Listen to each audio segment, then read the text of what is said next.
Καλημέρα, Ντίνο. Καλημέρα.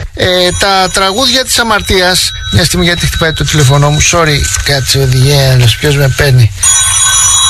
Μια στιγμή, κύριε Χριστιανόπουλε, αν έχετε την καλοσύνη. Ναι. Έλα, αγοράκι μου. Να σου πω, είμαι στη δουλειά. Μην μπαίνεις στη δουλειά, θα σε πάρω μετά εγώ. Είμαι με τον κύριο Χριστιανόπουλο στον αέρα. Θα σε πάρω μετά σε λίγο, εντάξει. Ποια είσαι? Έλα, εντάξει, θα τα πούμε μετά. Τι βγαίνει, ρε παιδιά. Ξέχασα να βάλω το σιγαστήρα. Κύριε Ντίνο, συγγνώμη, τα τραγούδια της αμαρτίας είναι το χειρότερο έργο του Μάνου Χατζηδάκη και ευτυχώς που έγραψε και ένα τραγούδι ο Γιώργος ο Χρονάς, γιατί τα δικά σας βγάζουν μια κακή αλούγκρινη. Τα θεωρείτε αξιόλογα στιχουργήματα αυτά, κύριε Ντίνο? Και γιατί η δική σας ερώτηση και θέλετε να τα ξέρετε όλα? Πιστεύετε ότι είναι ανώμαλη, ετεροφιλόφιλη πλειοψηφία και έχουν κάποιο κουσούρι όσοι δεν είναι αυστηρά φαλοκεντρικοί? Τι πρέπει να σας απαντήσω? Να μου απαντήσετε ότι όποιος γλύφει αρσενικούς γενικότερα γλύφει συνήθως και την εξουσία. Ποια είναι η άποψή σας αυτήν την άποψη μου? Δεν ξέρω ποια είναι η άποψή μου. Εγώ αυτά τα πράγματα τα έχω πει εδώ και 30 και 40 χρόνια. Όλοι τα ακούσαν, τα δημοσίευσα σε ειδικό βιβλίο, όλοι τα διαβάσαν και έρχεστε εσείς οι πολύ έξυπνοι και δεν ξέρετε τίποτε. Ούτε ακούσατε ούτε διαβάσατε. Και τι να κάνω, να αρχίσω πάλι να επαναλαμβάνω το τροπάριο? Το θεωρώ λίγο αστείο. Δεν θέλω να κάνω την έκτιμηση, κύριε Ντίνο, την έξυπνη, αλλά βγάζετε μια χολή και μια μουτζουφλιά προβοκατόρισας νηφίτσας του Θερμαϊκού. Θα παρακαλέσω να μην μου επιτεθείτε, γιατί είμαι ευαίσθητος. Δεν σας επιτίθεμαι, δεν ξέρω καν τη φάτσα σας, τι να επιτεθώ. Σας ακούω εκνευρισμένο από την επέλαση μάλλον των δημοσιοκάφρων μετά την άρνηση να δεχτείτε το βραβείο. Τι να πω, δεν ξέρω. Είμαι περίπου εκνευρισμένος. Μην κοιτάτε τώρα που μιλώ πολύ ήρεμα. Έχω έναν εκνευρισμό από τους συναδέλφους σας που με έχουν πρίξει το σηκώτη εδώ και 3 ημέρες. Ας είναι. Τέλος πάντων, πείτε μου λοιπόν τι απορίες σοβαρές έχετε. Έχω μια απορία για το πόσο βοηθάει τη σωματική υγεία η κακία και ο σταρχιδισμός. Με θυμάστε εμένα, κύριε Ντίνο, που είχαμε βρεθεί στα ερείπια του γιατί κουλέ πριν από 10 χρόνια? Ποτέ σας θυμάμαι, τέλος πάντων. Δεν πειράζει, εντάξει, δεν είναι. Πώς αποφάσισαν να σας βραβεύσουν? Σας ρώτησαν αν θέλετε να βραβευτείτε? Ακούστε, δεν τους παρακάλεσα να μου το αναγνωρίσουν. Μάλιστα. Αυτοί φαίνεται κατάλαβαν ότι ήρθε η ώρα. Αλλά και πέρσι μου είχαν δώσει αυτό το βραβείο και αρνήθηκα, το ξέρετε, ακριβώς πριν 1 χρόνο. Ναι, το γνωρίζω ότι είχατε αρνηθεί και πέρσι το βραβείο. Αυτή τη φορά όμως δεν σας ρώτησαν? Το κακό είναι ότι πέρσι η Επιτροπή Μάλιστα. ήταν όλη γερόντια. Μάλιστα. Και φέτο η Επιτροπή είναι όλη μοιράκια.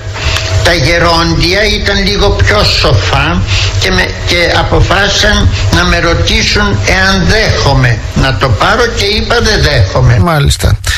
Να ρωτήσω κάτι. Πώς ζείτε, κύριε Ντίνο? Έχετε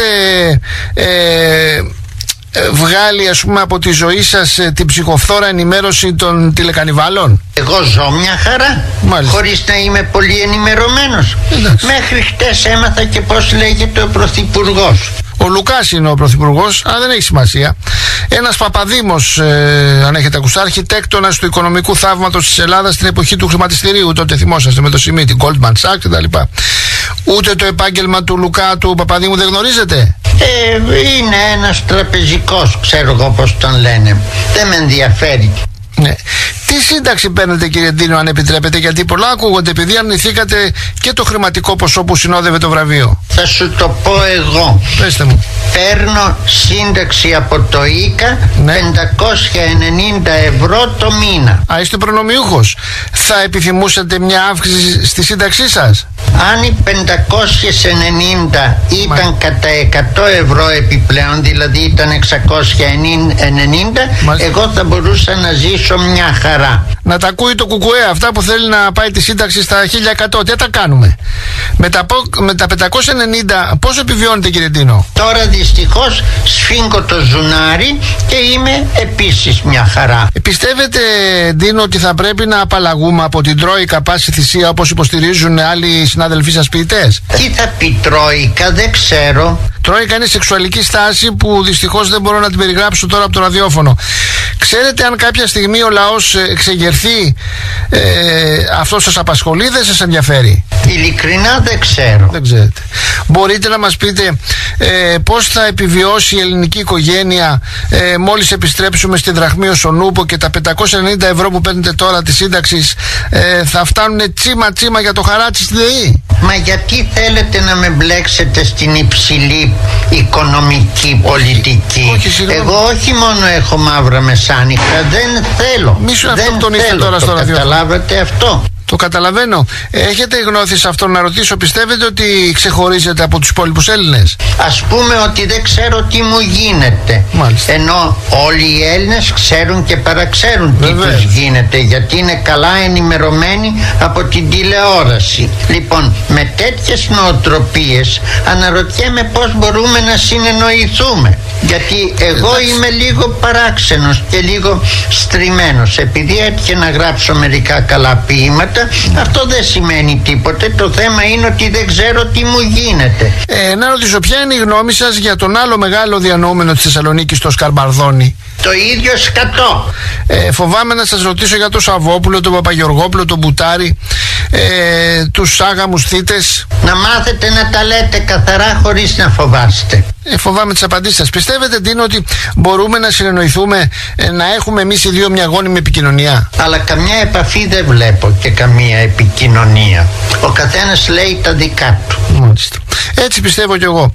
Τρομάζω με την έπαρση, την κακία και τη μετριότητα, Ντίνο. Ό,τι και να πείτε, ό,τι και να κάνετε, δεν καταλάβατε ακόμη ότι έχουμε ένα μεγάλο χάος ανάμεσά μας. Είναι γεγονός. Πάντως οφείλω να πω ότι παρόλα αυτά συγκινήθηκα που επικοινώνησα μαζί σας σήμερα. Ελπίζω να συγκινηθεί και ο Αρχάγγελος του Παραδείσου μαζί σας. Σας ευχαριστώ από το στόμα σας και στο Αρχάγγελο ταυτή.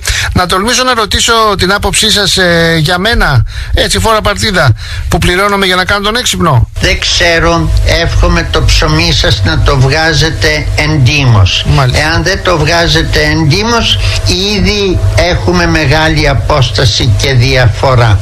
Κατά τα άλλα δεν με βλάψατε, δεν σας ξέρω, δεν με ξέρετε, καλοί είστε, τρώγεστε. Εντάξει, αυτό με ευχαριστεί. Σας ευχαριστώ που αναδεικνύετε με τα λόγια σας τη θηλυκή μου πλευρά, και εγώ μέσα μου πρέπει να σας πω ότι αισθάνομαι μια βαθύτατα έντιμη και ρομαντική κυρία. Αυτό πρέπει να σας πω. Πάντως είμαι καλοπροαίρετος απέναντί σας. Αυτό σας το λέω σοβαρά. Θα θέλετε να θίξουμε την αιμονή των ομοφυλόφιλων με το επιδερμικό σεξ και τη φιλοσοφία της ζωής τους, που έτσι είναι μια εγκλωβισμένη στην πισινότρυπα? Όχι, μην το παρακέσουμε. Έχετε δίκιο, σας ευχαριστώ και χάρηκα πολύ που τα είπαμε, Ντίνο. Και εγώ.